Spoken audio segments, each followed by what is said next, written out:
Je me souviens encore de ce dîner de Noël comme si c'était hier. La table était dressée avec cette perfection froide que mon père affectionnait tant, argenterie polie, cristal de baccarat, et le vin millésimé sorti des caves de notre domaine bordelais. Nous étions réunis dans la grande salle à manger de la maison familiale à Neuilly-sur-Seine. Cette villa imposante que les Duval avaient habitée depuis 3 générations. Mon père, Pierre Duval, trônait en bout de table. Son visage ridé par les années, mais toujours autoritaire. Ses yeux gris, acier scrutant chacun de nous. Ma mère, Élise, souriait avec cette élégance forcée qu'elle maîtrisait si bien. À ma gauche, ma sœur cadette, Sophie, riait à une blague de mon frère aîné, Antoine. Et moi, Alexandre, le fils prodigue, celui qui avait repris l'entreprise familiale, Duval Vignoble, et l'avait fait prospérer au-delà des rêves de mon père. Ce fut alors que mon père leva son verre. Le silence tomba comme une lame. Mes enfants, commença-t-il d'une voix grave. J'ai une annonce importante. Nous vendons l'entreprise. Un groupe américain propose une somme astronomique. Et Alexandre, tu es hors du deal. Le choc me frappa comme un coup de poignard en pleine poitrine. Les mots résonnèrent dans la pièce, étouffés par le tic-tac de l'horloge Louis XV. Je fixai mon père, incrédule. Quoi? Murmurai-je, ma voix tremblante. Il posa son verre sans me regarder. Tu as entendu. Antoine prendra la direction de la transition. Toi, tu n'as plus ta place dans cette affaire. Antoine, ce frère que j'avais toujours protégé, afficha un sourire discret, presque triomphant. Sophie baissa les yeux, évitant mon regard. Ma mère serra les lèvres, comme si elle retenait un secret trop lourd. Je me levai d'un bond, la chaise raclant le parquet ancien. Après tout ce que j'ai fait, j'ai doublé le chiffre d'affaires en 5 ans. J'ai sauvé les vignes pendant la crise. Mon père haussa les épaules. Décision familiale. Tu as toujours été trop ambitieux, Alexandre. Trop. Imprévisible. Ce soir-là, je quittai la maison sans un mot de plus. La neige tombait doucement sur Paris. Mais en moi, une tempête faisait rage. Trahi par mon propre sang. Exclu de l'héritage que j'avais bâti de mes mains. Les jours suivants furent un enfer. Les avocats confirmèrent, mon père avait modifié son testament des mois plus tôt. Antoine hériterait de la majorité des parts. Et moi, une misérable indemnité. Comment avait-il pu? J'avais sacrifié ma vie pour cette entreprise. Ma fiancée, Claire, m'avait quitté parce que je travaillais trop. Mes amis s'étaient éloignés. Tout pour Duval Vignoble. Je commençai à fouiller. Discrètement d'abord. Des vieux documents dans le bureau de mon père. Des emails sur l'ordinateur familial. Et ce que je découvris me glaça le sang. Antoine n'était pas seulement ambitieux. Il avait manigancé cela depuis longtemps. Des preuves de détournement mineur. Des contacts avec les Américains bien avant l'annonce. Mais pire, une lettre cachée. Datant de 20 ans. Une lettre de ma mère à un amant. Et les dates. Antoine était né 9 mois après une retraite suspecte de ma mère en Provence. Était-ce possible? Mon frère. Ce traître. N'était-il pas le fils de mon père? Je confrontai ma mère en secret. Dans le jardin de la villa. Sous la pluie fine de janvier. Elle pleura. Avoua tout. L'affaire brève. Le regret éternel. Mon père avait su. Avait accepté de élever Antoine comme le sien. Mais au fil des ans, la rancune avait grandi. Et Antoine, sentant la fragilité de sa position, avait poussé mon père à cette vente, promettant de le protéger. Je portais le poids de ce secret comme une croix. Pour préserver la famille, je décidai de me taire. J'acceptai l'indemnité, signai les papiers. Mais en moi, la vengeance germait. Les mois passèrent dans une brume de rage contenue. Je m'installai dans un appartement modeste à Montmartre, loin du luxe de Neuilly. Duval Vignoble fut vendu pour une fortune, 500 millions d'euros. Les journaux en parlèrent comme d'un triomphe familial. Antoine posa en une de les Échos. Mon père à ses côtés. Souriant. Moi, j'étais effacé des photos. Je commençais à reconstruire. Avec l'indemnité, ridicule comparée à ce que j'aurais dû avoir, je lançai une petite affaire de négoce en vain. Mais ce n'était qu'une façade. Mon vrai travail se faisait la nuit, enquête, contact, alliance secrète. Je découvris que les Américains n'étaient pas si clean. Des irrégularités fiscales.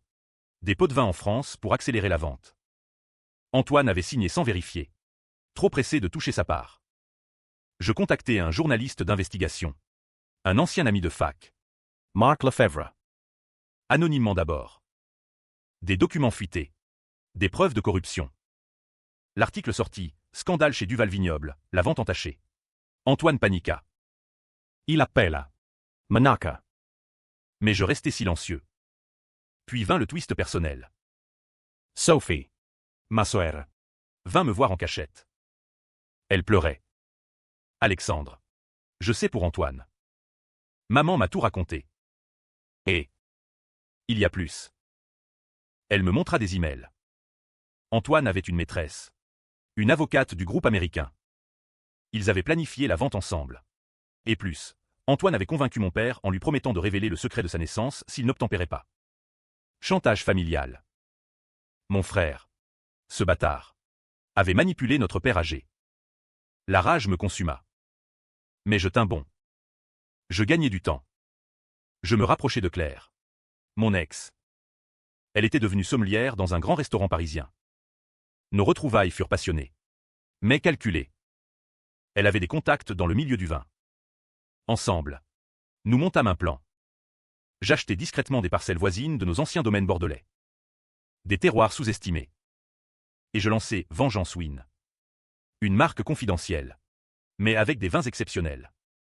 Les critiques adorèrent. Un nouveau prodige du Bordeaux. Titra Le Figaro. Antoine s'énerva. Il tenta de bloquer mes exportations, utilisant ses nouveaux contacts américains. Mais je contre-attaquai. Une plainte anonyme auprès du fisc français. Les Américains furent audités. La vente fut gelée temporairement. Mon père tomba malade. Cancer. Il m'appela. Faible. Alexandre. Pardonne-moi. Je vins à son chevet. Pourquoi? Père? Il avoua, la peur de voir le secret éclater. Antoine l'avait menacé de tout révéler publiquement. Je serrai sa main. Mais en moi, rien ne pardonnait. L'année suivante fut celle de l'ascension. Ma marque explosait. Les restaurants étoilés parisiens, Guy Savoy, Alain Ducasse, mettaient mes vins en carte. Les awards pleuvaient, médaille d'or à Vinexpo. Antoine. Lui. Lutate. Les Américains, furieux des enquêtes, réduisirent son rôle. Il dilapida sa part en fait. En investissement foireux. Je le voyais s'effondrer de loin. Puis vint le moment controversé. J'organisai un grand dîner de dégustation au Crillon. Invité toute la famille. Les anciens partenaires. Antoine vint. Arrogant encore. Tu joues au petit vigneron maintenant. Le dîner fut somptueux. Mes vins coulaient. Et au dessert, je levai mon verre. À la famille Duval. À ceux qui trahissent. Et à ceux qui pardonnent. Puis je projetai sur l'écran les preuves. Les emails d'Antoine. Le chantage. L'adultère de ma mère, mais flouté pour protéger. La salle se figea. Antoine blêmit. Espèce de salaud. Il bondit. Me frappa. Chaos. Sécurité intervint. Les journaux s'emballèrent, guerre fratricide chez les Duval, secret et vengeance au menu. L'opinion se divisa. Certains me voyaient comme un justicier. D'autres. Un monstre destructeur de famille. Ma mère me maudissait. Sophie me soutenait en secret. Mon père, mourant, me déshérita définitivement. Mais Antoine fut ruiné. Poursuite. Divorce de sa femme. Je gagnai. Ou presque. La vengeance prit une tournure plus sombre. Antoine, désespéré, tenta le suicide. Raté. Hospitalisé. Je vins le voir. Il me supplia. Pourquoi? Alex. On est frères. Pas du sang de mon père. Répondis-je froidement. Il pleura. Avoua tout, la jalousie depuis l'enfance. Sentir qu'il était l'intrus. Je faillis fléchir. Mais non. Je rachetai les parts gelées des Américains à bas prix. Duval Vignoble revint sous mon contrôle. Rebaptisé. Antoine sortit. Brisé. Disparu en Asie. Mais un secret plus profond émergea. Dans les papiers de mon père. Une lettre, il avait su pour Antoine. Mais aussi qu'il avait lui-même une liaison. Et que moi, Alexandre, j'étais peut-être pas son fils biologique. Test ADN confirmé, non. Ironie cruelle. J'avais vengé un homme qui m'avait trahi aussi. La rage se tourna contre moi-même. La spirale continua. Je devins paranoïaque. Voyais des traîtres partout. Claire me quitta, tu es devenu comme eux. L'entreprise prospéra. Mais vide. Sophie révéla, mon père avait manipulé tout pour tester notre loyauté. La vente. Un bluff partiel pour voir qui résisterait. Trop tard. Il mourut. Enterrement tendu. Antoine revint. Sobre. Nous parlâmes. Pardons hésitants. Mais le twist, Antoine avait conservé des preuves contre moi, des manipulations fiscales dans ma vengeance. Chantage réciproque. Finalement. Le grand twist, tout était orchestré par mon père depuis le début. Une vidéo posthume, il voulait nous forcer à nous affronter pour renforcer la famille. Le secret d'Antoine faux. Inventé pour créer la tension. Nous étions tous ses fils. Mais le mal fait irréparable. Je vendis tout. Parti en Provence. Vengeance accomplie ou autodestruction. La famille brisée à jamais. Certains diront justice. D'autres. Folie. Moi. Je bois mon vin seul. Sous les vignes. La trahison du sang laisse des cicatrices éternelles.